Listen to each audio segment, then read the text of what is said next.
E agora, Sibeli?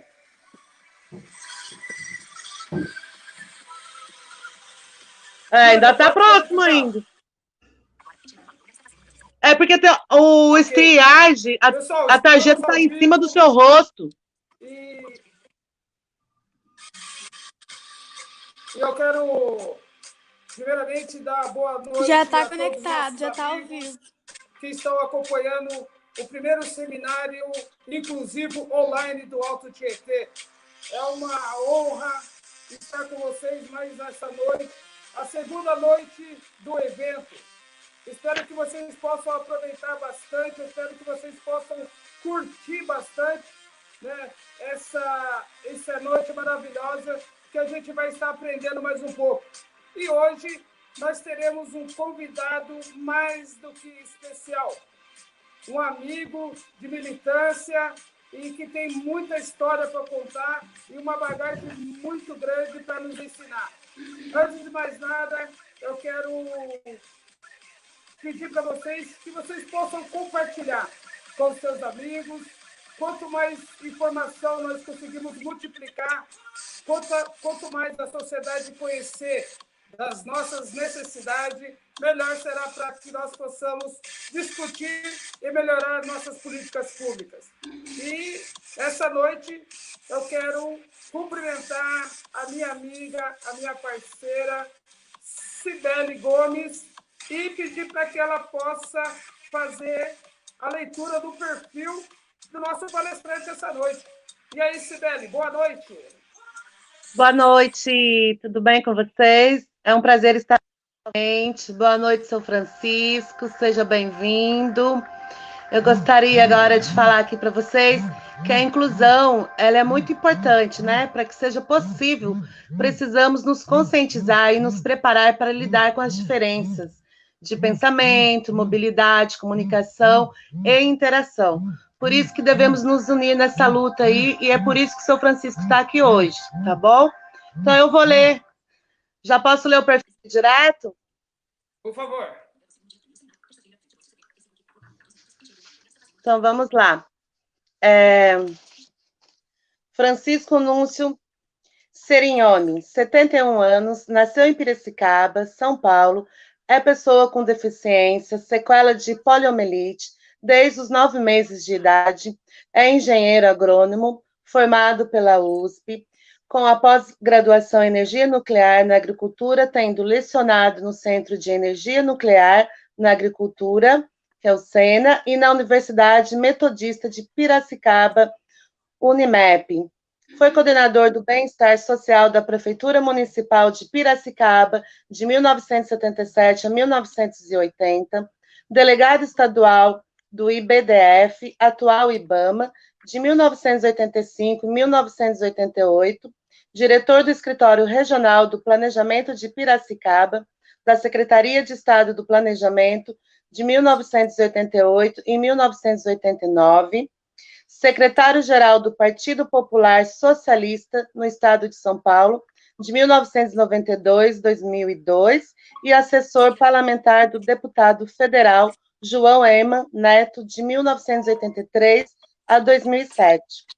Foi diretor do Conselho Estadual para Assuntos da Pessoa com Deficiência, CEAPD, de 1986 a 1988, e coordenador intercontinental da Fraternidade Cristã de Pessoas com Deficiência, FCD, de 1995 a 2005. Participou da 7ª Conferência Internacional sobre Pessoas com Deficiência do Pontifício Conselho dos Agentes de Pastoral da Saúde, Cidade do Vaticano, Roma, em 1992, da Conferência Interamericana pelos Direitos e Dignidade das Pessoas com Deficiência e Suas Famílias. OFA, Organização dos Estados Americanos, Governo da República do Panamá, Cidade do Panamá, Panamá, em 2007, como conferencista no Congresso Internacional. Aí vem Discapacidade, Desenvolvimento Social, Universitat Jaume I Castellón de la Plana, Espanha, em 2010, da reunião Estratégia da Convenção da ONU sobre os Direitos das Pessoas com Deficiência, Avanços, Desafios e Participação da Sociedade Civil, São Paulo. Em 2010, como painelista no Seminário Internacional celebrado os 30 anos do iPad, Ano Internacional de Pessoas Deficientes, realizado em São Paulo, de 17 a 19 de novembro de 2011, promovido pela Secretaria de Estado dos Direitos da Pessoa com Deficiência do Governo do Estado de São Paulo e como palestrante na terceira Conferência Estadual dos Direitos da Pessoa com Deficiência da Bahia em 2012. Publicou artigos relacionados a questões das políticas públicas, sociais e ambientais na imprensa local e estadual. É coautor dos livros Deficiência, uma questão de política, Editora Paulus, 2005, Comunicação, Ética e Cidadania, Editora Paulus, 2005, e 30 anos de luta por direitos humanos, CDHEP, Centro de Direitos Humanos e Educação Popular de Campo Limpo, em 2011. Foi secretário executivo da elaboração de texto base da campanha da Fraternidade de 2006, da Conferência Nacional dos Bispos do Brasil, CNBB, cujo tema foi Fraternidade e Pessoas com Deficiência. Atualmente é presidente do Conselho Estadual para Assuntos da Pessoa com Deficiência de São Paulo. Palmas para o seu Francisco. Parabéns. É um perfil que gastou minha saliva, hein? Mas, ó, parabéns. Obrigado. Seja bem-vindo, seu Francisco. Passa a palavra. Obrigado, Cibele. Obrigado, amigo Ricardo, pela oportunidade de estarmos aqui participando desse seminário nessa grande região aí do Rio Tietê, né? Essa grande região do Alto Tietê, e que eu conheci algumas cidades aí, né, com Biritiba Mirim, o próprio Mogi das Cruzes, e outras cidades ali por perto, Itacoaquecetuba, Suzano, devem fazer parte dessa região também. É muito bom estar com vocês, obrigado aí, Rebeca, pelo seu trabalho de intérprete. Eu vou iniciar me descrevendo, né? Eu sou uma pessoa de pele clara, né, com cabelos e barba bem brancas, né, bastante grisalha. Eu uso óculos de aro avermelhado, tenho olhos claros e visto uma camiseta verde. E o fundo aqui atrás de mim tem uma parede branca. Estou aqui no meu pequeno escritório aqui em Piracicaba.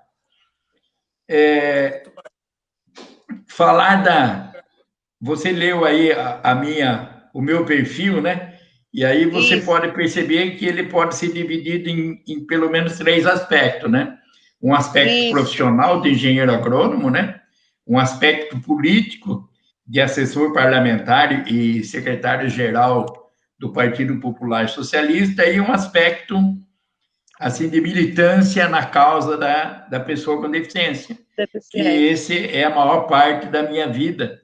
Eu iniciei essa luta em 1980, quando era secretário do prefeito aqui de Piracicaba, secretário do Bem-Estar Social, como você falou aí, e eu fui procurado por um grupo de pessoas com deficiência, né, aqui de Piracicaba, da FCD aqui de Piracicaba, que queriam apoio da prefeitura para comemorar o Ano Internacional, que seria no ano seguinte, né, no ano de 1981. E, antes de terminar o ano, eu pedi exoneração do meu cargo como secretário da prefeitura, né? Mas, mesmo assim, eu me engajei me identifiquei com esse movimento, com as pessoas que estavam nessa luta, e nós fizemos a comemoração do Ano Internacional aqui em Piracicaba, com a participação de bastante gente, de muitas pessoas com deficiência, e também a participação das autoridades que começaram a entender que existia esse mundo de pessoas com deficiência, que nem eu conhecia.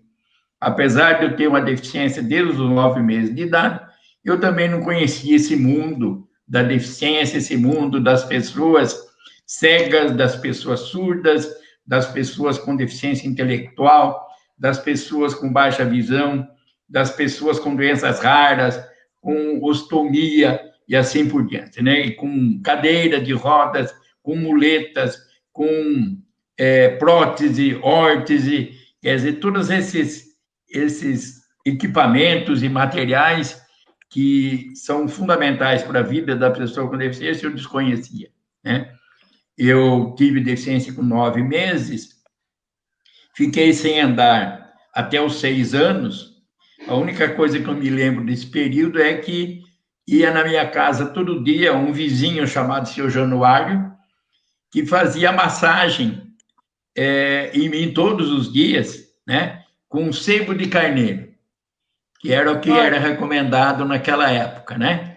E eu, assim que eu adquiri a pólio, meus pais me levaram para São Paulo e, em São Paulo, na Santa Casa, eu recebi 3 aplicações de eletroterapia. Naquela época era aplicar choque mesmo, agora que a gente chama mais bonitinho eletroterapia, né? E dizia minha avó, quase cadeira elétrica, né?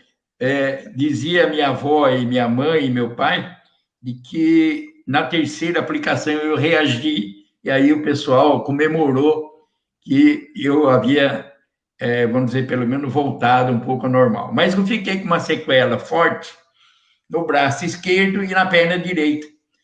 Mas isso não me impediu de andar, né? Dos 6 aos 8 anos, eu andei com aparelho ortopédico. Dos 8 anos até os 14 anos, eu andei com uma bota ortopédica. E com 14 anos, eu fiz uma cirurgia em Ribeirão Preto. Aí eu comecei a andar com sapato comum.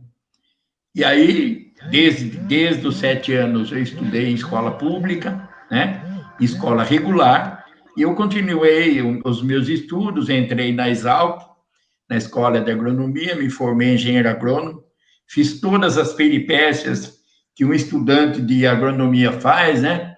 Andar a cavalo, dirigir trator, arar terra, tudo que subir morro, cavar buraco, tudo que um agrônomo tinha que fazer, eu fiz.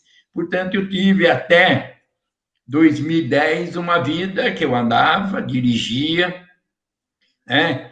E em 2010 eu caí, quebrei a tíbia e a fíbula, e de 2010 a 2012 eu caí 4 vezes e quebrei 4 vezes no mesmo lugar.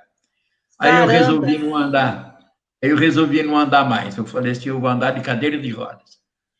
E aí sentei numa cadeira e eu ando com a cadeira de rodas atualmente. Eu tenho aqui a minha cadeira motorizada, tenho uma outra manual que, quando não tenho condições de levar motorizada, vai na manual.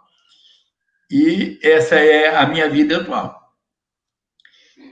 Viajei muito, por ser coordenador intercontinental da Fraternidade Cristã de Pessoas com Deficiência. Eu tive a oportunidade de conhecer essa fraternidade, ela está presente em 45 países, né?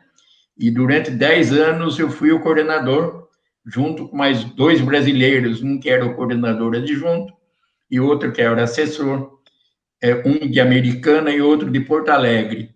Nós 3 é que coordenamos e eu tive a oportunidade de viajar muito, conhecer a realidade das pessoas com deficiência de vários países da Europa, da América e da África. Eu só não consegui conhecer...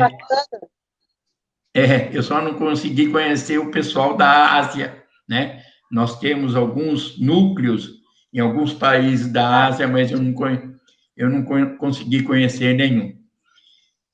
Aqui no Brasil, eu posso dizer que logo que eu comecei a militância em 80, veio logo em seguida o Ano Internacional, e foi um ano extremamente produtivo e movimentado para as pessoas com deficiência. Porque antes do Ano Internacional, e um pouco antes na década de 50, 60, até a metade da década de 70, quem falava não eram as pessoas com deficiência. Quem falava sobre essa questão eram os técnicos, os profissionais, né? Os professores, os médicos, os fisioterapeutas, nada contra, acho que eles têm um conhecimento de causa a respeito das deficiências. Mas as pessoas com deficiência não falavam, né? Não tinham voz. E muitos ainda não têm hoje. O Ricardo, eu e acho que qualquer uma das pessoas com deficiência, quando chega com algum acompanhante para ser atendido em algum lugar, ninguém pergunta para nós o que a gente quer. Pergunta para o acompanhante. É como se a gente não existisse ainda. Mas naquela época era pior ainda, porque a gente não tinha nenhuma voz. E esse ano de 81 começou a dar voz às pessoas com deficiência, né? Essa foi um dos grandes avanços, pelo menos aqui no Brasil.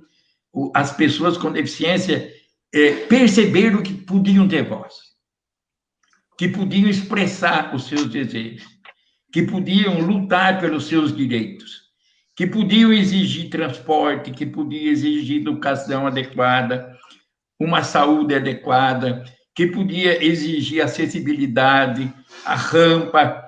Portanto, as pessoas com deficiência descobriram um outro mundo a partir de 81, né? Esse ano, pelo menos, potencializou aquilo que estava já embrionariamente surgindo em vários pontos do Brasil, um grupinho lá no Rio Grande do Sul, outro grupo no Rio de Janeiro, outro grupo lá em Recife, outro em São Paulo, potencializou, né? Fez com que viesse à tona essas questões das pessoas com deficiência. E essa foi a primeira conquista, né?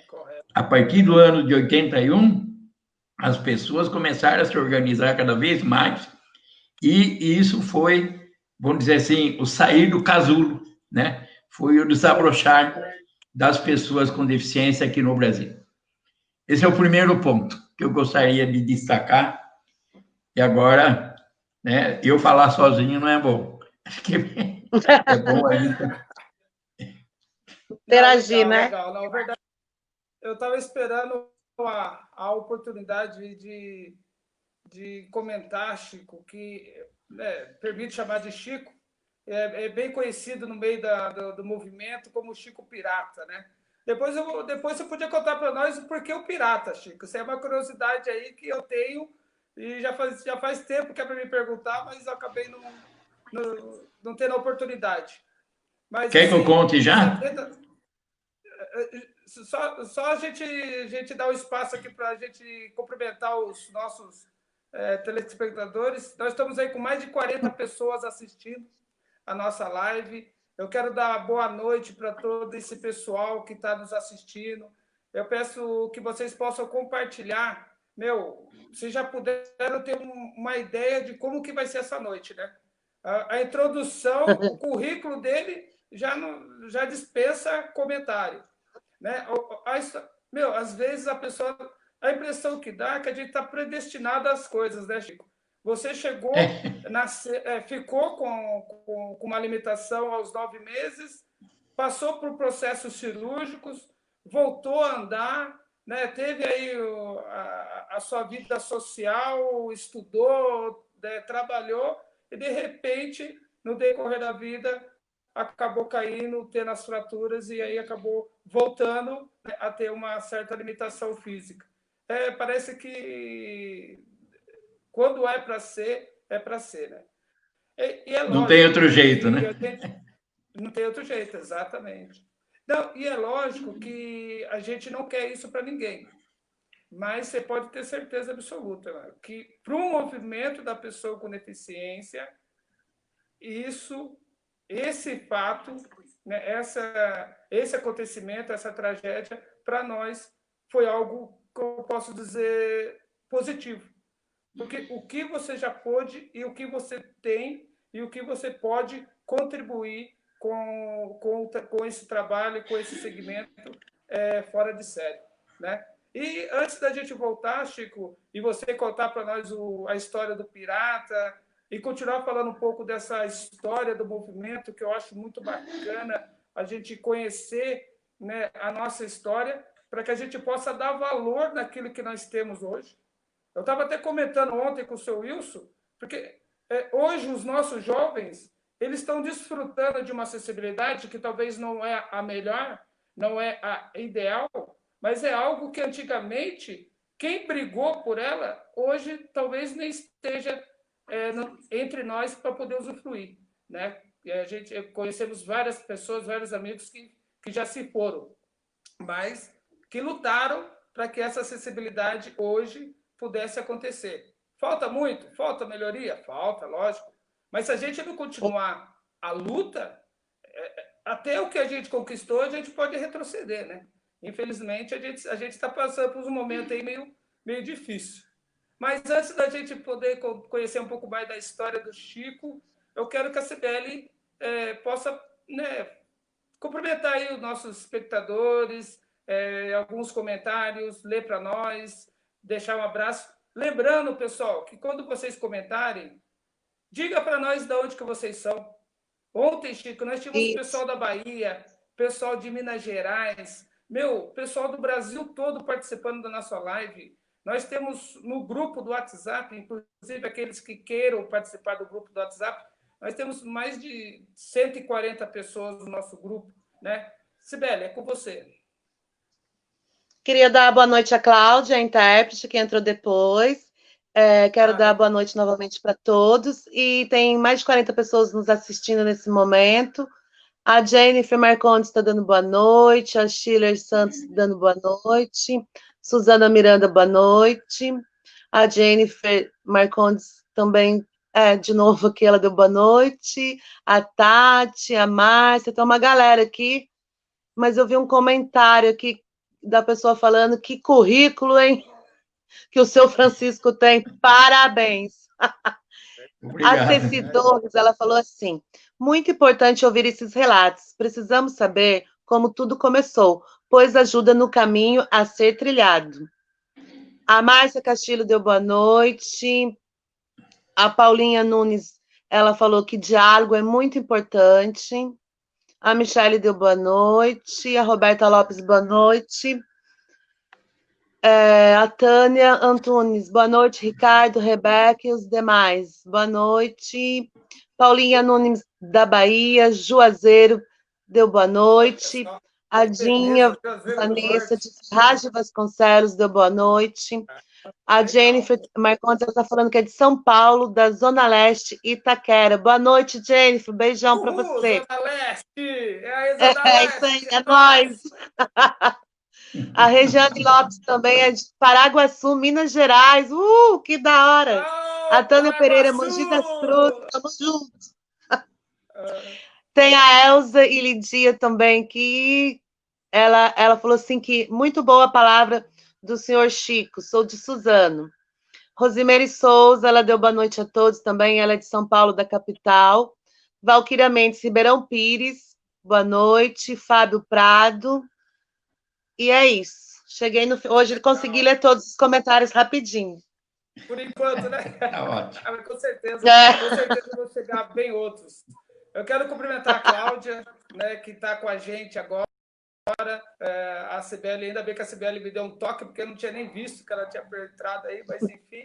Cláudia, seja bem-vinda, obrigado, né, pelo apoio, por estar nos ajudando. E, Chico, meu querido, sem mais delonga, né, a palavra é sua, meu amigo. Fala para nós aí dessa história do Chico Pirata, e aí você pode dar continuidade aí para nossas... E quando tiver pergunta, você faz aquele código lá, código Morse. Eu tenho uma pergunta já. Foram rápido hoje. Já. Nossa, então, já faz a pergunta e o Chico, na sequência, já fala. Ela falou assim, gostaria de saber do senhor Francisco o que o senhor gostaria que pudesse ser mudado nesse mundo novo de inclusão. Qual o nome dela? Kátia Campinã Rubens. Vou repetir. Gostaria de saber do senhor Francisco o que o senhor gostaria que pudesse ser mudado nesse mundo novo de inclusão. Estamos atingindo aí 53... Eu vou começar respondendo a... Como é que é o nome dela, Cibele? Kátia. Kátia. Vou começar respondendo a Kátia. Eu acho que para existir realmente um mundo de inclusão, precisa mudar de atitude, a sociedade precisa ter uma nova atitude, um novo olhar para a pessoa com deficiência.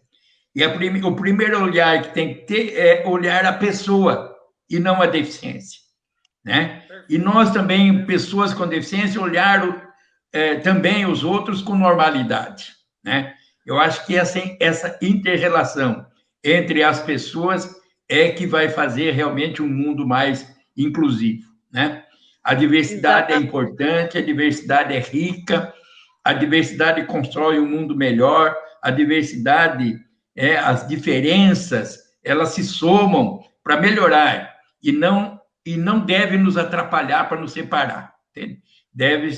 A diversidade deve ser uma forma de nos, unirmos mais. E para isso a gente precisa mudar essa visão. Nós temos que mudar de atitudes. As principais barreiras que nós temos que romper são as barreiras atitudinais. Todo mundo pode fazer, todo mundo tem direito a fazer, todo mundo tem capacidade para fazer, todo mundo pode aprender, todo mundo pode ensinar, né? Cada um na sua hora, no seu momento, né? E se a gente tiver esse respeito, eu acho que o mundo será mais inclusivo. Exatamente. Verdade, bacana. Parabéns. Bom, Pirata surgiu de uma brincadeira de amigos na escola, né? Quando eu estava no segundo científico, naquele tempo não era colegial, né? Não era nem ensino médio, era segundo científico. Tinha o ginásio, depois tinha o científico ou o normal. Quem queria ser professor fazia o normal. Quem queria cursar alguma faculdade de outra que não fosse professor, para ser médico, engenheiro, fazia o científico. Beleza. No segundo científico, nas férias, eu fui operado do braço. Esse braço esquerdo meu, ele era mais caído, então eu fui operado. E quando eu voltei para a aula, não sei se vocês conseguem, eu voltei com o braço nessa posição, todinho engessado, né? Uma posição que parecia uma asinha aberta, viu, Ricardo? E aí as pessoas, os colegas, quando me viram, começaram a me chamar de bracinho de anjo, né? Bracinho de anjo. Aí o apelido não pegou, aí começaram a me chamar, como a minha mão ficava meio assim, tensa, né? Começaram a me chamar de Capitão Gancho. Parecia um gancho. Capitão Gancho também não pegou, até que um dia, numa aula de português, que o professor estava explicando o que era discurso, um amigo pediu para fazer um discurso, e o discurso dele foi que, a partir daquele momento, o meu apelido seria Chico Pirata. E pegou. E aí, no terceiro colegial, no terceiro científico, continuou. Aí eu fui fazer cursinho para entrar na faculdade, também continuou com esse mesmo apelido. E todas as pessoas que entram na Exalc recebem um apelido, né? Lá na Escola Superior de Agricultura Luiz de Queiroz, todos os alunos têm apelido. E como eu já tinha, eu continuei como Chico Pirata, aí ficou para sempre. Então não tem assim nada de pirataria não, viu, Ricardo? Foi só uma brincadeira de amigo lá, dos amigos, que pegou. Não teve nenhuma pirataria, não. Foi tudo tranquilo. Eu já achei que o senhor estava com navio já piratando. Então, tem muita gente que pensa nisso, mas não tem nada, não. Agora, continuando um pouco a história, se a gente puder fazer isso, se for interessante, né, eu poderia continuar. A partir do ano internacional, que foi 81, de 82 a 92 foi a década da pessoa com deficiência definido pela ONU, que foi uma década para implantar um plano de ação que foi concebido durante esse ano internacional. Um plano de ação para os países que faziam parte da ONU implantarem cada um a seu tempo e da forma melhor que houvesse. No Brasil, aqui, foram feitas muitas discussões, e o principal fruto disso foi a tentativa de unificar os movimentos de pessoas com deficiência numa grande coalizão, né, que foi chamada Coalizão Nacional, que fez vários encontros, né, e um deles foi em 82, em Recife, que aqui o Cândido Melo Pinto, que era um militante aqui de São Paulo, que era coordenador do MDPD, do Movimento de Defesa dos Direitos da Pessoa com Deficiência, de São Paulo, ele propôs que o dia 21 de setembro fosse designado o Dia Nacional de Luta das Pessoas com Deficiência.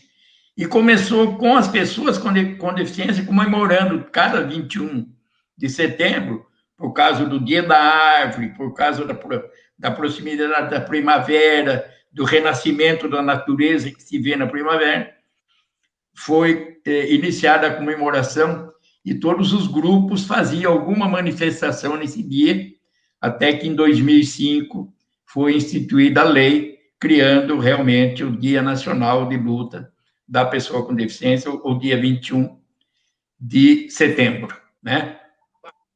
E nesse período, 82, 83, era um período de muita movimentação política, porque nós estávamos lutando por um processo de redemocratização do Estado brasileiro, né? É um período logo após, durante ainda a ditadura, né, que começou em 64, mas a população começava a se organizar para questionar o regime e para conquistar um novo regime, um regime que pudesse permitisse a democracia, que não tivesse censura e que houvesse respeito, não houvesse perseguição e assim por diante. Nessa movimentação toda, as pessoas com deficiência participavam, né? Eu me lembro que eu fui designado para participar do lançamento da luta pela Constituinte, que foi em 85, lá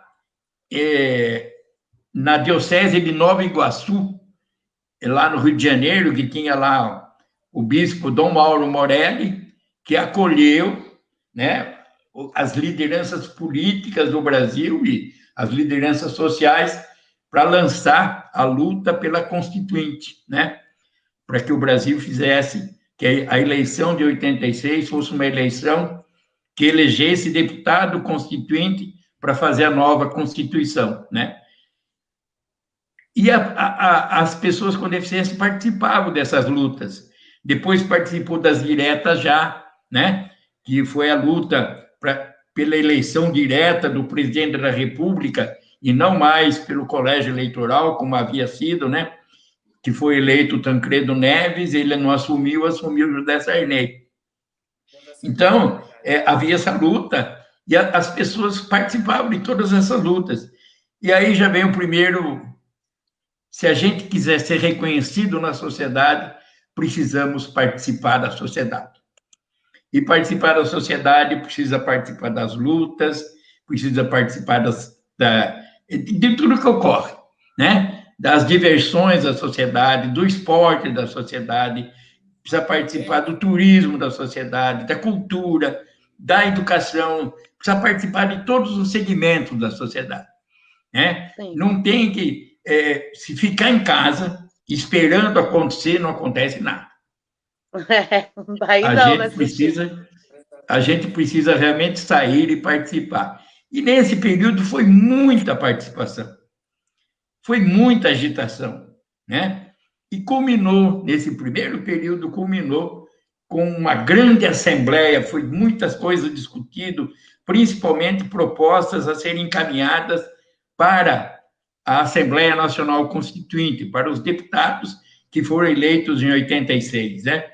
Em 87, teve uma grande assembleia em Minas Gerais, de todas essas entidades da coalizão, todas as entidades a nível nacional, regionais, o que fosse, tivesse interesse para aprovar as propostas que iam ser encaminhadas para a Constituinte, né? E nessa assembleia foram escolhidas 14 propostas, né? As mais significativas, e foi eleita uma comissão que foi levar essas propostas para os deputados constituintes em Brasília e garantir que elas fossem incluídas na proposta de Constituição e fossem votadas favoravelmente, e todas elas foram incluídas, e todas elas foram votadas, e são propostas assim como na área da educação, na área da saúde, na área do trabalho. Foi aí que foi criado o BPC, na área de assistência social, e assim por diante. Foram as primeiras propostas e foi a primeira grande conquista do segmento de pessoas com deficiência, é ter alguns pontos incluídos na Constituição brasileira. Mais um pedacinho da história. E isso é muito importante, né, Chico? Porque foram propostas que não ficou no decreto, numa lei federal, não. Foram propostas que foram aprovadas na nossa Constituição, né? E a partir daí, dessa Constituição, que realmente a pessoa com deficiência começou a ser reconhecida como pessoa, né? Pessoa de direito, né? Direito ao Exatamente. estudo, direito à escola, direito à educação, direito à saúde, direito ao esporte.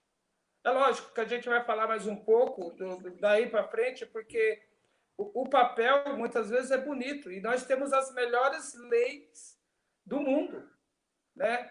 Só que o movimento ele precisa continuar, né? Porque tá no papel é uma coisa.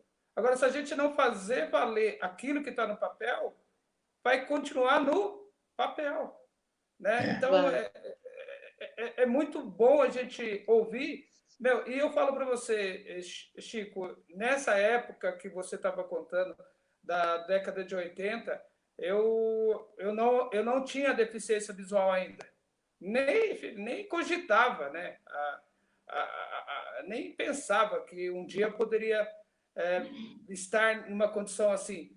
Mas você falando das diretas já, você comentando do Tancredo, que foi eleito, mas infelizmente não conseguiu assumir, e o José Sarney, por incrível que pareça, a gente começa a lembrar, né, o fato, os acontecimentos, e a gente fala assim, puxa vida, olha o quanto que a gente já colocou a cara a tapa, né? E você falou aí que é importante, temos que sair, é lógico.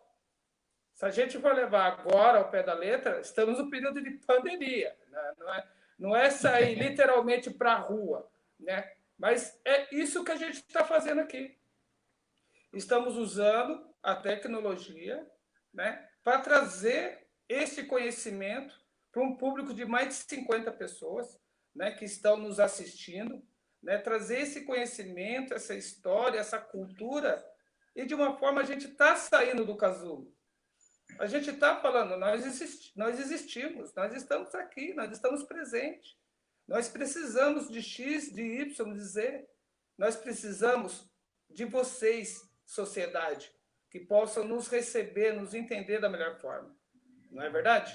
Eu quero aproveitar essa oportunidade aí, desse intervalo aí com o Chico, para tomar uma água, né, Chico? Não sei se você está com um copinho d'água aí, eu acho que seria interessante tomar uma água. E pedir para a nossa amiga Cibele falar um pouco para nós, Cibele, como que está aí o pessoal, os comentários. Galera, não esquece de curtir as nossas páginas, ativar as notificações, né?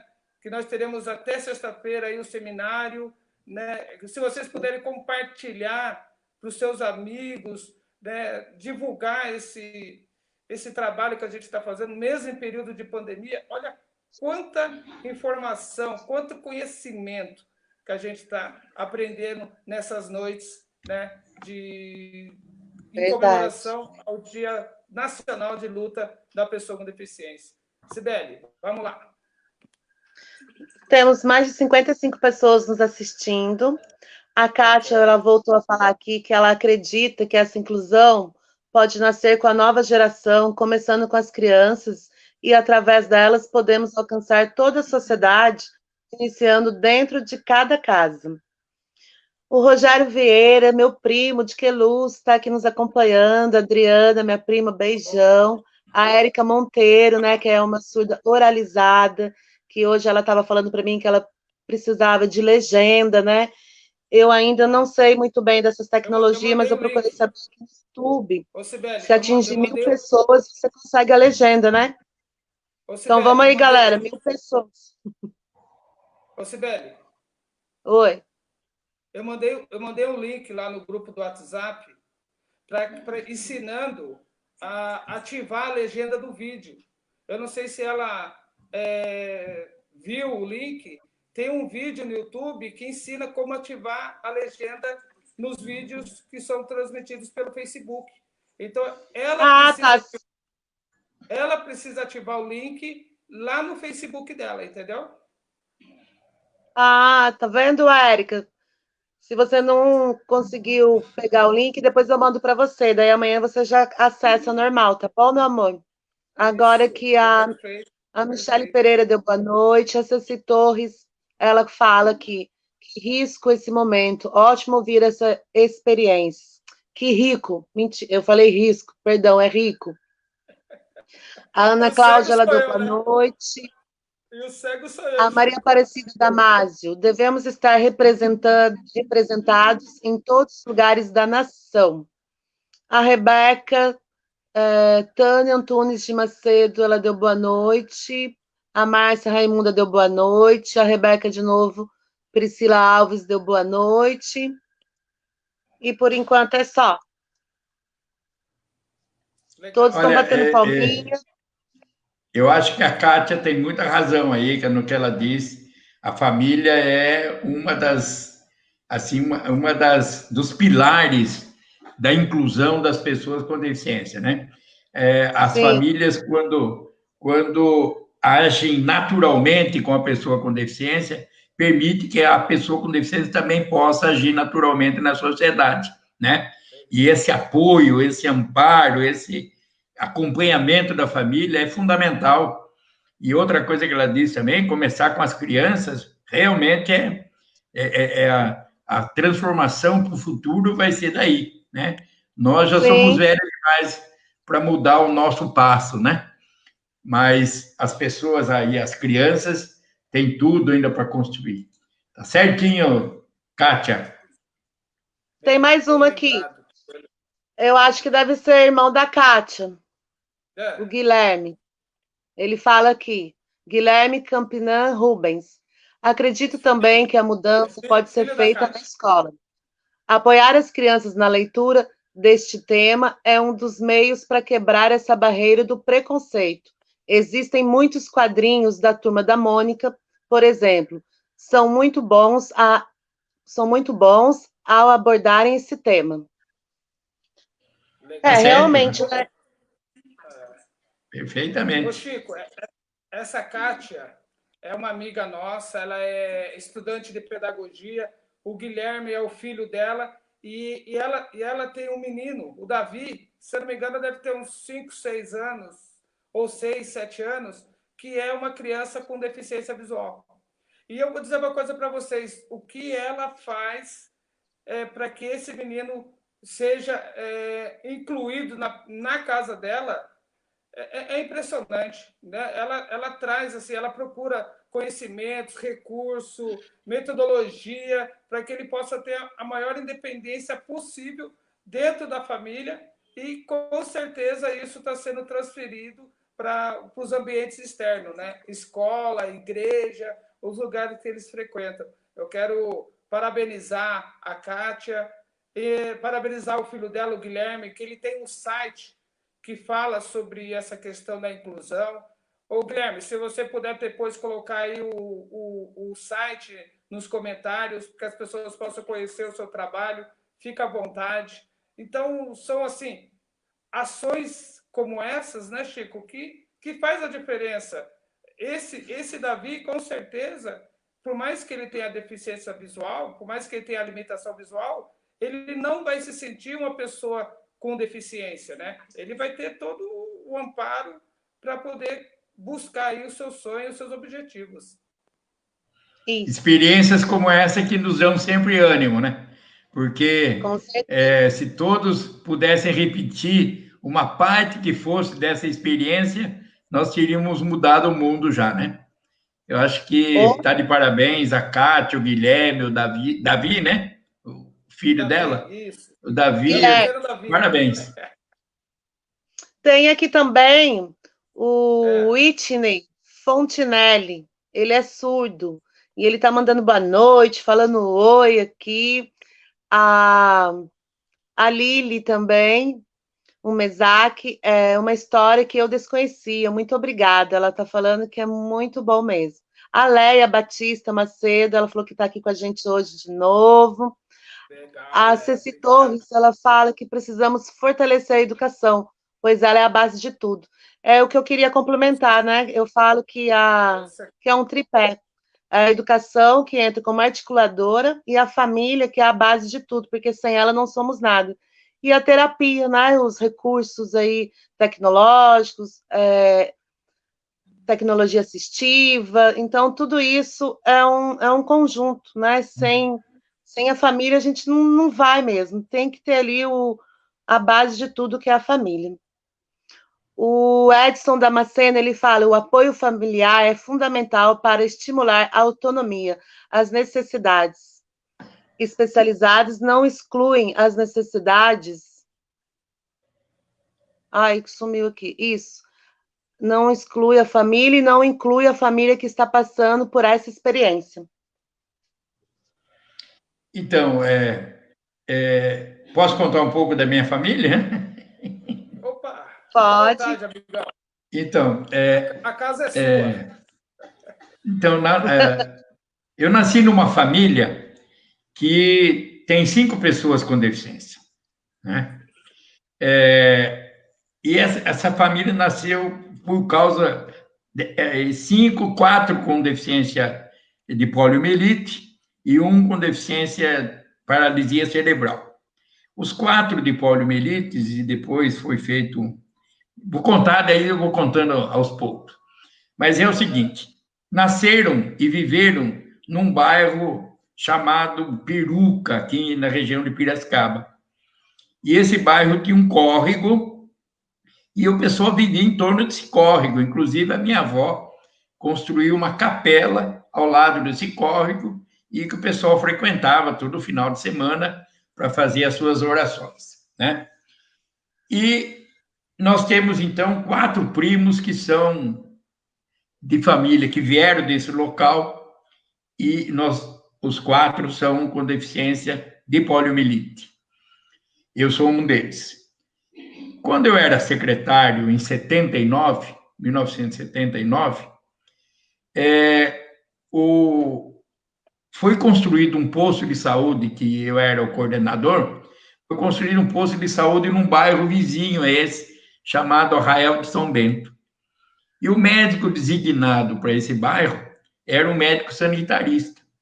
E ele percebeu que naquele bairro tinha muita gente com poliomielite, com sequela de poliomielite. Não só da família que eu participava, que eu pertencia, mas outras famílias. E ele começou a achar estranho e começou a perguntar e fazer pesquisa e tal.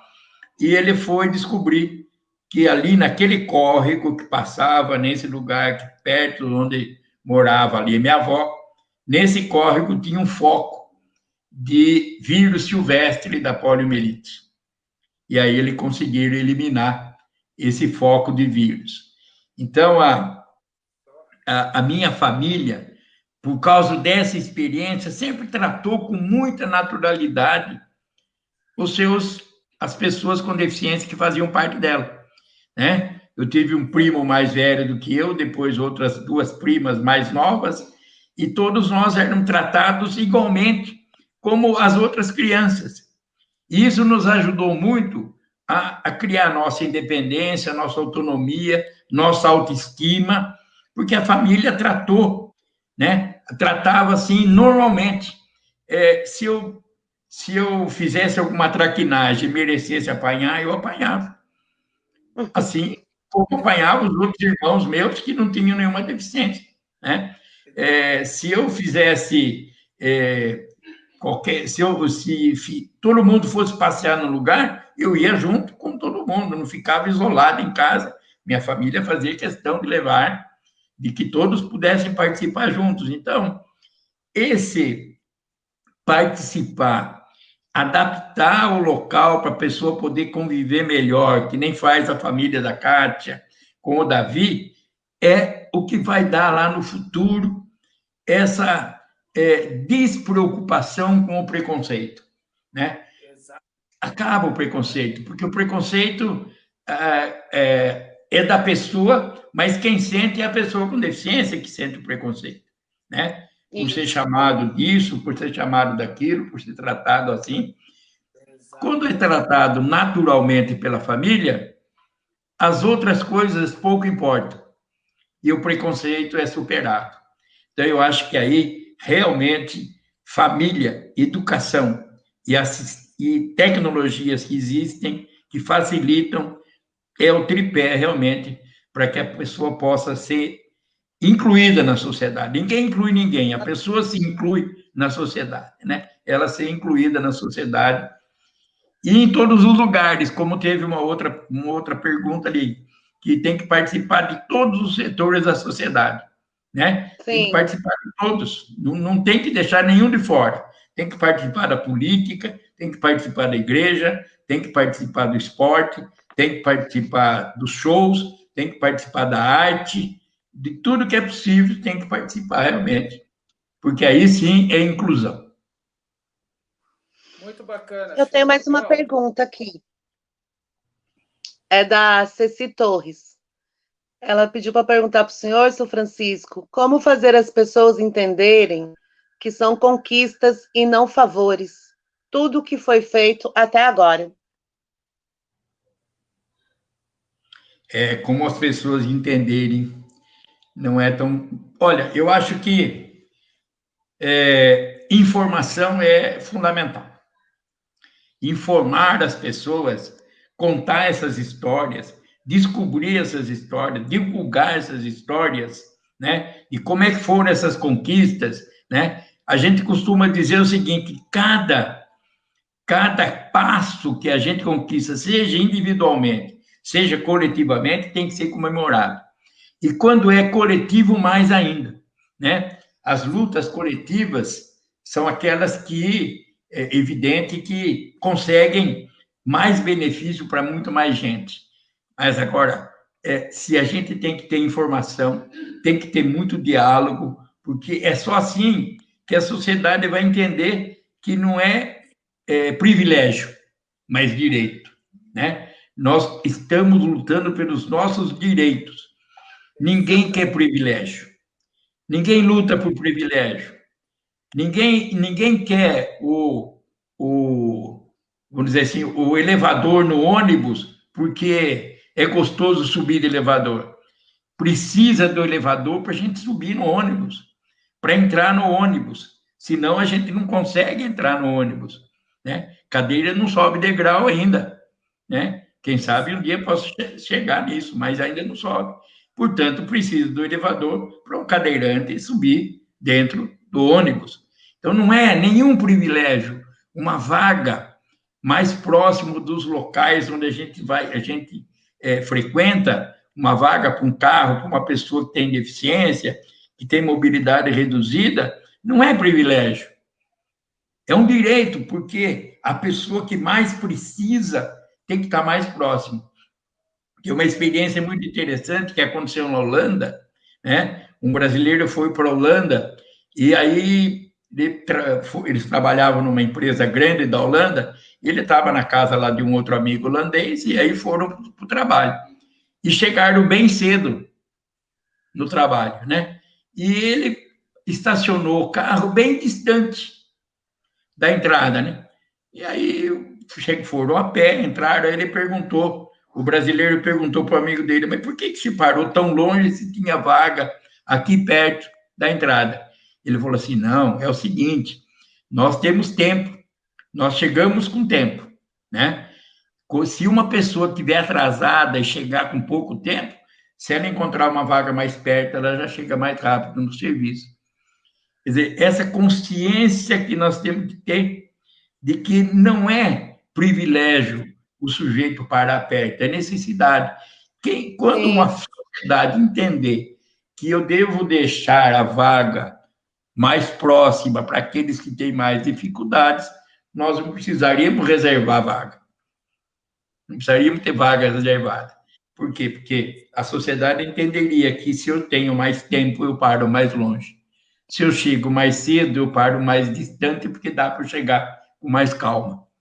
Agora, aquela pessoa que não consegue andar, que consegue andar com muita dificuldade, se tiver uma vaga mais próxima, é um direito e não um privilégio. Verdade. E para complementar, Chico, isso que você falou, realmente a gente não quer privilégio, né? E as pessoas acham que é. Por exemplo, isenção tarifária no transporte público. Por exemplo, eu tenho uma deficiência visual, você precisa da cadeira de roda. Qual cidade que as calçadas têm plena acessibilidade?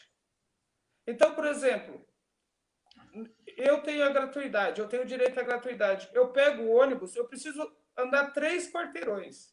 Só que se eu for a pé, eu vou levar 3 vezes mais tempo, correndo mais risco do que uma pessoa que não tem a deficiência física ou visual. E no seu caso também seria a mesma coisa.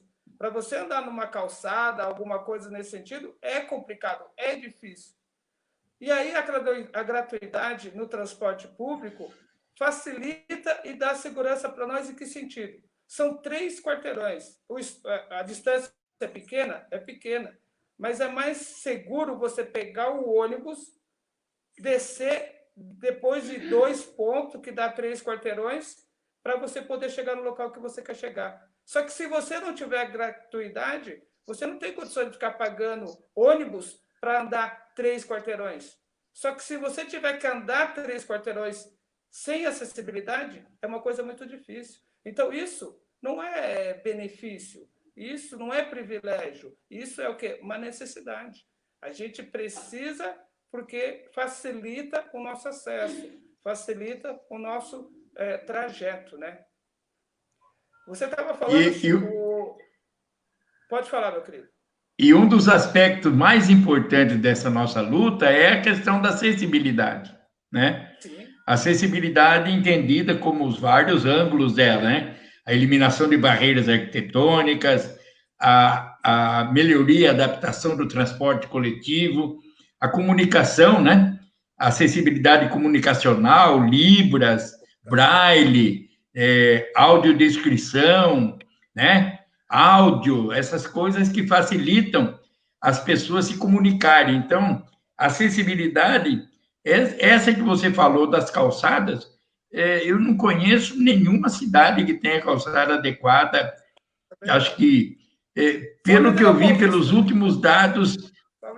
Então, segundo os dados que a gente tem, só 4% das calçadas do Brasil são acessíveis adequadamente. 4%, imagine, o Brasil tem 5.570 municípios, né? Você imagine 4%, quanto tem de calçada no Brasil, né? Imagine a quantidade que é 4%. Disso tudo é algumas calçadas que são acessíveis, o restante não, né? O restante não. E dentre essas calçadas, a avenida que você falou aí, Avenida Paulista. Quer dizer, nós temos muito que caminhar, né, para que a gente possa ter acessibilidade. E a acessibilidade é que abre a porta para as outras coisas. Se não tiver acessibilidade, você não consegue nem ir de ônibus. Se você não tem acessibilidade, não consegue na escola, não consegue no posto de saúde, não consegue na igreja, vive isolado, né? A acessibilidade, a falta de acessibilidade... Não entendi, Sibeli. Adequação, adaptação, em todo contexto tem que ter, né? Se não tiver suporte, acessibilidade... como é que, se não tiver, como que vai aprender, né? Mas é difícil, mas não é impossível. A inclusão é possível, né? Sim, é possível. A gente tem visto que as pessoas com deficiência têm cada vez mais ocupado espaço na sociedade, né? Sim, muito. Já tem muitas pessoas trabalhando, né? Falar que pessoa com deficiência podia trabalhar lá na década de 70 era assim um absurdo. Imagine trabalhar, cadeirante trabalhar, cego trabalhar. Aliás, tinha naquela época uma empresa que contratava pessoas com deficiência visual. Era a CURT. A CURT era uma firma que revelava filmes. Não sei se o Ricardo lembra, né? A CURT, ela revelava filme. E como para revelar filme não precisa enxergar, porque trabalha em câmara escura, o pessoal contratava pessoas com deficiência. Era o único lugar que tinha algumas pessoas com deficiência, né? Que trabalhavam, que não precisavam enxergar. Então, podia ser uma pessoa cega, mas... Né? Que absurdo essas coisas.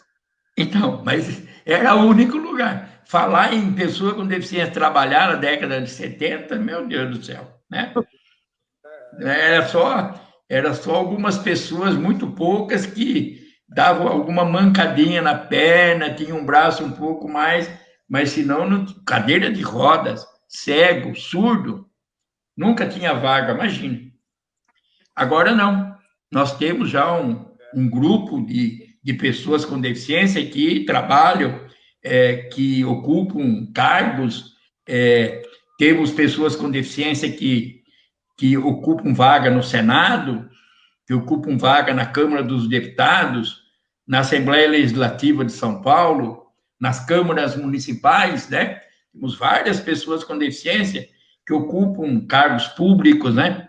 Como secretarias, como pessoas que são professores, médicos, engenheiros, quer dizer, nós já avançamos muito nesse sentido de inclusão das pessoas.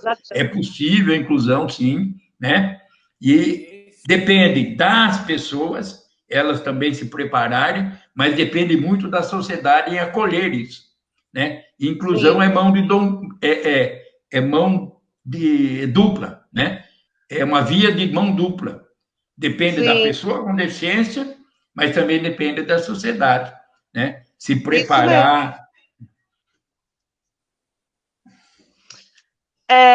A Kátia falou aqui de novo, olha, hoje eu vejo o mundo de forma diferente e procuro contagiar a todos que estão ao meu redor, mostrando não as dificuldades, mas sim os caminhos onde podemos fazer a diferença. Assim as pessoas começam a ver as possibilidades. Uma ação de formiguinha. O senhor Francisco, eu tiro o chapéu para o senhor. Eu também tiro meu chapéu para o senhor, viu? Eu acho que eu tiro o chapéu para cada formiguinha. Porque se não tiver as formiguinhas, não tem conquista. Kátia, seja uma formiguinha. Ricardo, seja outra. Cibele também. Eu também. Nós temos que ir trabalhando como formiguinha, porque quando a gente se une, a gente muda um formigueiro, monta um formigueiro. E um formigueiro faz a diferença, né? Sim, vamos a lá, Kátia cada um tendo formiguinha, vamos em frente. Se cada um fizer a sua parte, teremos um mundo melhor. E é verdade, né, seu Francisco? E aí, depois a Vilma também falou, sabe as palavras, o pessoal está falando que o senhor está falando muito bem, que o senhor tem sábias palavras. A Nete fala aqui, para tornar a escola que seja mais inclusiva, o que pode ser feito? Foi o que a gente acabou de dizer aqui, né? Eu acho que começa pela acessibilidade, pela mudança de atitudes, mas também pelo respeito à diversidade, né? Sim. Pelo entendimento de que tem inúmeras formas de aprender, tem inúmeras formas de inteligências, né? Tem inteligência que é mais musical, tem inteligência que é mais matemática, tem inteligência que é mais cinética. Então, para que a escola seja mais inclusiva, precisa entender que cada um é diferente, seja aluno com ou sem deficiência, que cada um é diferente, mas que compõe um conjunto que, somando as diferenças, dá uma coisa muito boa. Legal. Isso, eu sempre Chico, falo, seu Francisco, que eu ser quero. diferente não é um problema. O problema é ser tratado diferente, né? Porque a inclusão ela acontece quando aprende com as diferenças e não com as igualdades. Então, o É ser problema é o tratado ser com tratado diferença, diferente. né? Isso, eu queria entender isso. É ser tratado Exatamente, com tem diferença. toda razão. Ô, Ricardo, Chico, desculpa, não te ouvi. nós estamos com quase 60 pessoas nos assistindo. Você é uma pessoa que, onde você passa, você traz aí a multidão contigo, por esse carisma que você tem, por essa humildade, né, por essa pessoa maravilhosa que você é. Né? Eu gostaria de contribuir, quando você fala, né, quando você comentou que nós, pessoas com deficiência, nós temos que mostrar, né, nos mostrar para a sociedade. Nós temos que ir para o cinema, é lógico, quando tiver tudo funcionando, mas, enfim, nós temos que estar na sociedade, seja na igreja, na escola, no centro esportivo, né? Eu quero trazer aqui só uma história rápida, né? Outro dia eu estava andando no centro da cidade, aqui na cidade de Mogi das Cruzes, na qual eu moro, né? E nascido e criado aqui em Mogi das Cruzes. Inclusive, Chico, você está convidado, assim que a pandemia melhorar, né, de conhecer a nossa cidade aqui, que eu tenho plena convicção que você vai gostar bastante. É uma cidade bem rural também, é uma cidade bem agrícola, entendeu? É verdade, eu vou aí sim. Legal. E aí aí encontrei com um amigo meu na cidade, e esse meu amigo perguntou para mim, Ricardo, o que você fez em Mogi das Cruzes? Eu falei, não, como assim? Não estou entendendo a pergunta. Não, porque eu conheci você antes de você perder a visão. E nós éramos amigos, tal, continuamos a amizade. E aí você perdeu a visão, e depois de um tempo, todo lugar que eu passo, eu encontro uma pessoa cega. Antes de você perder a visão, eu não encontrava com nenhum cego em Mogi. Depois que você perdeu a visão, eu passei a encontrar com vários cegos em Mogi. Aí eu peguei, virei para ele e falei assim, não, é que eu andei furando o olho de algumas pessoas, e aí para ter demanda, né? Aí ele falou, eu falei, é brincadeira, é brincadeira. Mas o que eu fiz? Na época que eu era presidente da associação aqui, eu comecei a fazer o que as famílias fazem, o que a sua família fez com você. O que é? Tirar você de dentro de casa. A sua família, ela te deu a oportunidade de estar com eles em qualquer lugar, independente da sua dificuldade, independente, né, da mobilidade reduzida que você tinha. E foi isso que eu fiz com esse grupo. Falei, vocês têm que sair de casa. A vida não está dentro de quatro paredes. A vida é para ser vivida. A sociedade tem que existir, a sociedade tem que saber que a gente existe. Eu estava na Câmara Municipal uma vez, uma audiência, e eu lá, humildemente, pedindo semáforo sonoro para Mogi das Cruzes. E aí um cidadão virou para mim e falou, Ricardo, eu só conheço você de cego. Como que a gente vai colocar semáforo sonoro na cidade para atender uma pessoa? Aí eu falei para ele, em primeiro lugar, eu sou cidadão, pago o meu imposto, tenho os meus direitos. Mas se você quer cego, não tem problema. A gente dá um jeito. Na outra reunião, eu levei uns 15 cegos comigo. Mas foi entrando, tinha cego pulando de paraquedas, saindo do bueiro. E aí os caras ficaram apavorados. Meu Deus, mas o que está acontecendo? Vocês não queriam cego? Aí, agora a demanda existe. São 45 milhões de pessoas no Brasil, no nosso país. Né? Cada município tem a sua demanda, a sua porcentagem. A demanda existe. Está na hora da sociedade nos ver como pessoa de direito. Queremos participar, queremos brincar, queremos nos divertir, queremos trabalhar, queremos estudar, queremos ter uma vida como qualquer outra pessoa. É isso.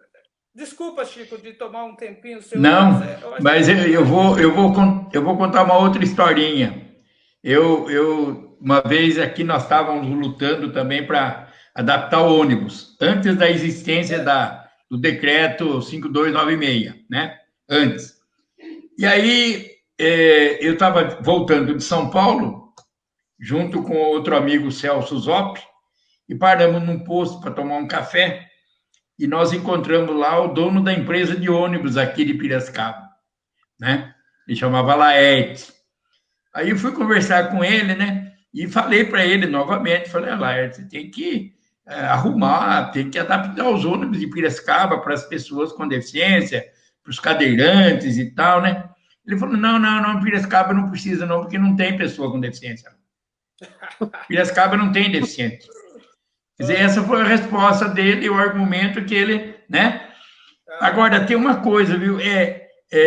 Quando você percebe o primeiro, quando você conscientiza do primeiro, como é o caso do seu amigo, ele só passa a ver pessoa cega. É como você quando compra um carro, né? Você quer comprar um Volkswagen, não vou colocar um outro carro, um Fiat, né? Um Fiat Palio, vamos dizer lá, você quer comprar um Fiat Palio. Você nunca vê Fiat Palio na região, na sua volta. A hora que você compra, você só enxerga Fiat Palio. Aquele lá tem um Fiat Palio, tem, né? Por quê? Porque a hora que você percebe, né? Não é assim que funciona? Quando você percebe uma pessoa com deficiência, como seu amigo, né? Por ser seu amigo, ele viu que realmente a coisa né? Que você é uma pessoa com deficiência, ele começa a ver outras pessoas com deficiência. E a sociedade precisa ver a gente, né? Sim. E se eles tiverem informação, tiverem consciência de uma ou mais pessoas com deficiência, eles vão conseguir ver esse universo, que no mundo é 1 bilhão de pessoas. No mundo é 1 bilhão de pessoas. É muita gente. Pra caramba. É gente pra caramba. E outra coisa que você falou de interessante, Ricardo, é que a política pública tem que ser no município. Porque ninguém mora na União e ninguém mora no Estado. Todos nós moramos no município. É no município que tem que ter acessibilidade no ônibus, que tem que ter a gratuidade para você poder se movimentar. É no município que tem que ter a calçada arrumada. É no município que tem que ter a escola com acessibilidade e assim por diante, né? É no município que a gente vive. Então, as leis que existem a nível nacional, a nível estadual, elas precisam ser incorporadas ao município, né? As leis de acessibilidade precisam fazer parte do Código de Obras do município. Porque quando o engenheiro vai fiscalizar uma obra, ele não pega a LBI para fiscalizar, ele pega o Código de Obras. Se aquilo que diz a LBI não tiver no Código de Obras, ele não fiscaliza. Se ele não pega as normas da BNT para fazer fiscalização. Se aquelas normas da BNT não tiverem no Código de Obras, ele não fiscaliza, né? E assim por diante, quer dizer, e no Código de Postura, para você conceder um alvará, se não tiver acessibilidade, mas se não tiver no Código de Postura do município, que para conceder alvará de funcionamento, o estabelecimento precisa ter acessibilidade, ninguém vai fiscalizar e ninguém vai cumprir. Então, nós temos que passar essas leis federais e leis estaduais dentro do nosso município. E agora é uma época propícia, né, meu? Nós estamos aí às vésperas da eleição, vamos eleger novos prefeitos, novos vereadores, e esses prefeitos e vereadores é que fazem essas leis, é que incorporam essas leis na legislação municipal. Eu vi que a Cibele deu um sorrisinho, mas, Cibele, temos eleição mesmo. É verdade. Temos que saber. Olha, tem o Everton Ferreira, ele está falando aqui, ó, sobre o táxi acessível de Piracicaba. Eu não consegui, o Ricardo falou alguma coisa, eu não consegui entender sua pergunta, Cibele. Ricardo, o seu som tá baixo. Eu falei número 1 para você não ouviu. Ah, tá. Então tá. Então pode. Melhorou? Melhorou um pouquinho. Melhorou ou não? Seu Chico, tá bom para o senhor? Para mim tá bom. O dele não. O dele desde o início não está muito bom. O som dele. É. É estranho. Tá, lê para nós de novo, Cibele, a última mensagem que você leu, por favor. O Everton Ferreira, ele falou assim, eu sou do táxi acessível de Piracicaba. Aí sim, depois um vem grande aqui a amigo nosso Chile, aqui. a Marisa Caldeira, parabéns, Ricardo. Eva Rosa, na verdade, quando convivemos, começamos a prestar mais atenção na nossa volta. Depois vem aqui o Cristiano, falou, olá, Everton, que bacana, parabéns. Mas acho que ele quis falar Ricardo, né? Rose Santos falou assim, sabe as palavras do Ricardo? Pais, professores, sociedade, devemos acreditar nas pessoas com deficiência. Eles são plenamente capazes. Concordo. A Roberta Lopes, que interessante, você pode ter a certeza que faz a diferença. É isso aí, Ricardo, parabéns, a Nete falou. A Jennifer Marcondes também concordou, verdade. A Priscila Alves falou que é empatia.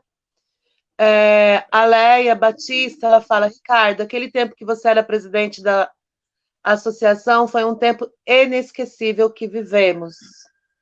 A Michele também, ela fala que concorda, se começa pelo município para expandir.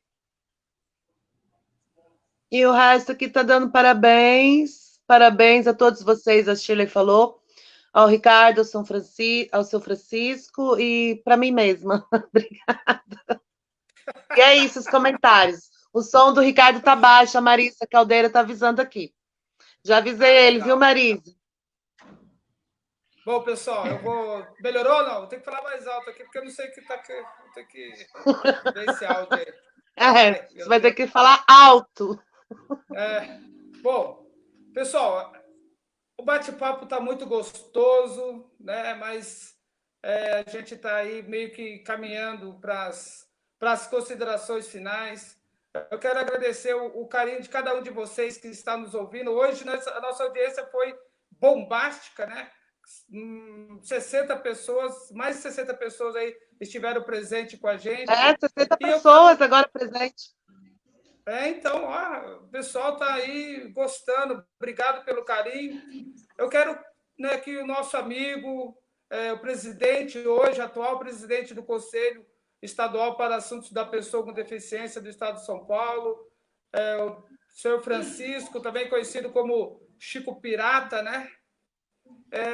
Pudesse, Chico, deixar aí as suas considerações, passar o seu recado aí para o nosso público. Lembrando, Chico, que é o pessoal do Brasil, viu?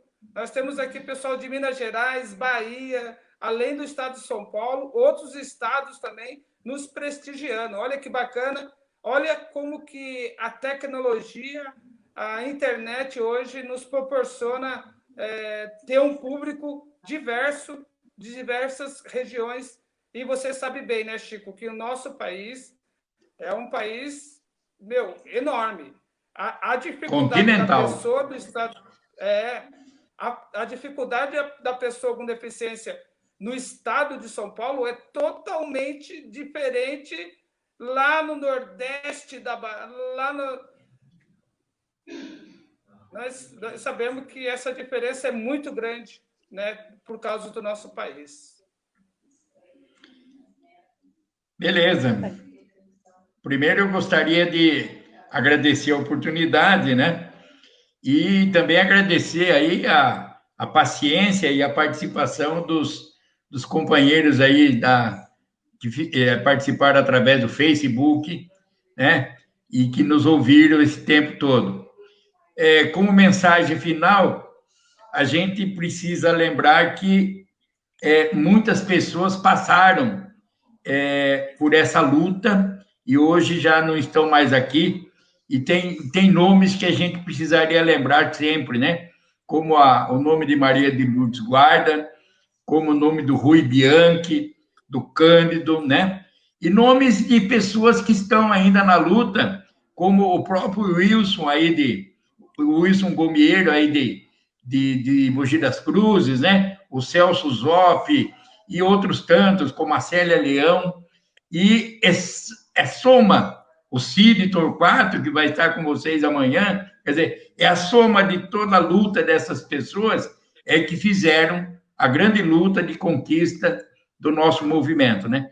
Conquista nós temos várias, mas temos muito ainda a conquistar, né? Nessa questão da acessibilidade, na questão da educação inclusiva, na questão das tecnologias assistivas, né? No acesso a esses equipamentos, no acesso a carros, no acesso a vagas, ainda temos muito que conquistar, e a nova geração está chegando, e a nova geração vai continuar essa luta com certeza. Muito obrigado a todos, e foi um prazer enorme estar com vocês. Chico, nós que temos que agradecer a disponibilidade, o carinho. Só para você ter ideia, meu amigo, já tá completando 1h20 de conversa, 60 pessoas aí ouvindo, nos ouvindo, contribuindo aí com os comentários, desejando boa sorte, dando os parabéns. Meu, isso, até um tempo atrás, é um momento histórico, né? Em plena terça-feira, à noite, a gente conseguir reunir 60 pessoas de todos os estados, né? De vários estados do nosso país, para poder conhecer um pouco mais da história, do movimento, da pessoa com deficiência, daquilo que a gente já conquistou e daquilo que a gente ainda precisa conquistar, né? Meu, eu só quero agradecer, né, o teu empenho, a tua sabedoria, o que você passou para nós hoje. Eu espero que a gente possa ter esse momento outras vezes, porque a discussão é muito ampla, né? São diversas áreas que eu tenho certeza absoluta que você tem como contribuir bastante. Eu quero agradecer a Rebeca, a Cláudia, pela interpretação, por estarem com a gente aí há 1h20 interpretando, pessoas maravilhosas que, quando a gente convidou, né, se colocaram à disposição para nos ajudar, para dar esse apoio da acessibilidade, né? A Érica, que é uma surda oralizada, Érica, a gente precisa arrumar um jeito de ativar a legenda no seu Facebook, para que você possa ter a legenda em tempo real da nossa transmissão, né? Eu pesquisei, né, nós pesquisamos hoje à tarde essa questão, conseguimos achar um vídeo que ensina como ativar, colocamos lá no grupo do WhatsApp, e aí a gente precisa conversar melhor para a gente poder te ajudar da melhor forma. Eu gostaria que a Cibele fizesse as suas considerações finais, Cibele, antes de eu fazer o fechamento final. Certo. Eu só gostaria de complementar aqui os comentários sobre as intérpretes. Foram bem elogiadas, todos aqui agradecendo a presença delas, só que tem alguns comentários que somem, né?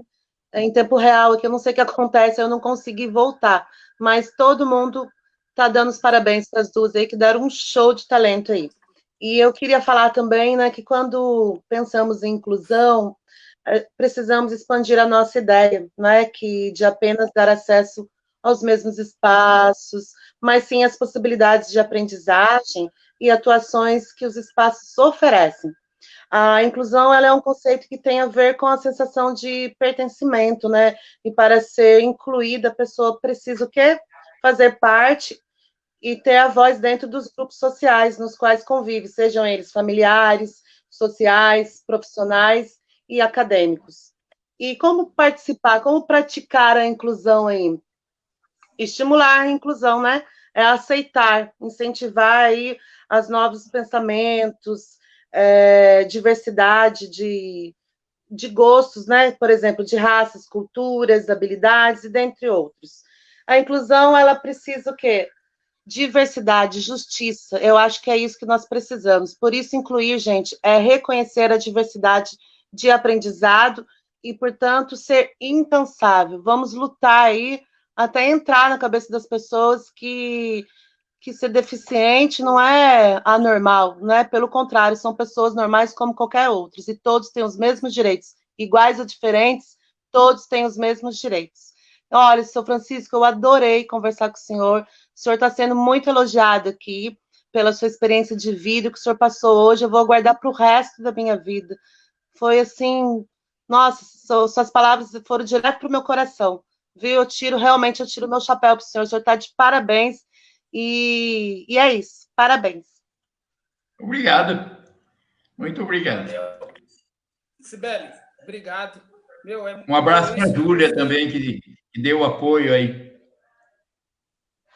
Ah, legal, legal. Nossa, são duas moças maravilhosas. E, pessoal, tá gostoso, tá bom. Vocês viram que a conversa foi uma conversa tranquila, uma conversa leve. A gente não vê a hora passar e é assim que funciona. Estar do lado do Francisco, também conhecido como Chico Pirata, é assim. É essa conversa leve, gostosa, descontraída, da gente tratar de um assunto sério, mas de uma forma leve, né? De uma forma tranquila. E é isso que a gente precisa. A gente precisa sensibilizar a sociedade, a comunidade que a gente vive, os nossos amigos, as pessoas, nossos familiares, para que eles possam entender, né, um pouco daquilo que a gente vive e daquilo que a gente precisa. Eu só tenho a agradecer cada um de vocês que estão com a gente até agora, mais de 50 pessoas nos assistindo, nos prestigiando. Muito obrigado pelo carinho. Lembrando que amanhã nós teremos a presença do secretário municipal da pessoa com deficiência do estado de São Paulo, da cidade de São Paulo, Cid Torquato. Lembrando que ele é um mogiano, né? Ele é mogiano, ele é da região do Tietê, e ele vai estar aqui também trazendo um pouco da sua experiência como gestor público, né? Uma pessoa que também, pessoa com deficiência, e que tem a oportunidade, e que já teve e está tendo a oportunidade de ser um gestor público, de estar do outro lado da cadeira. Hoje nós somos sociedade civil, mas ele está tendo a oportunidade de estar do outro lado da cadeira e aquilo que ele está fazendo para a diferença, para as diversidades e para a nossa questão da acessibilidade e da inclusão social. Eu quero deixar um abraço, que Deus possa proteger cada um de vocês, um bom descanso e até amanhã, se Deus permitir e Ele deixar, e eu acredito que sim. Um abraço, fiquem com Deus e hasta la vista, baby. Fui! Boa noite. Buenas!